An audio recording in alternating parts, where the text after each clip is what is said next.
Our idea for the Durham Ideas Den is to work towards hunger resolution in our area. We've both worked in the food industry. I remember working at Cineplex, and every evening there'd be a huge black garbage bag of popcorn that would be just thrown in the garbage. So I wondered, how many people could this popcorn feed? Working in a grocery store, so we have an inventory of what we're losing. It was hundreds of dollars of perishables, could have definitely gone towards people. Our project, the Surplus Initiative, aims to help reduce poverty, in particular hunger. Many people in our area have problems feeding themselves or feeding their family. We want to help them and help the community, giving back to each other to create a more sustainable community.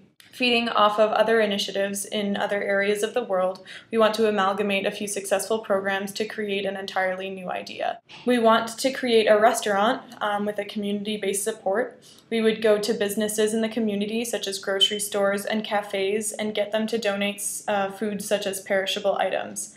Many grocery stores waste food by throwing it out when it expires. However, most perishables are still usable on their sell-by date. Produce that has been on the shelf for a week gets thrown out when the next delivery is made, even though most of it is still well before its sell-by date. If we collect any perishables in the morning and use them throughout the day, they are still perfectly usable, and instead of losing money by throwing out the perishables, companies save money through tax cuts. Meat's often wasted on the sell-by date because if it's not sold that day, it gets thrown out. However, if it was donated on the sell-by date and we freeze it the same day, it adds a shelf life of 4 to 6 months depending on the product. We hope to team up with the food bank for all foods to be used in our kitchen and in their pantry. The plan for the restaurant is that people can come in and pay what they're able to for their meal, or if they're unable to pay, they can volunteer. Whether it be doing dishes, sweeping, helping clear tables. There's a lot of young families and students, not everybody has the time to give to volunteer. So we think that having the pay what you can policy is a lot better for them.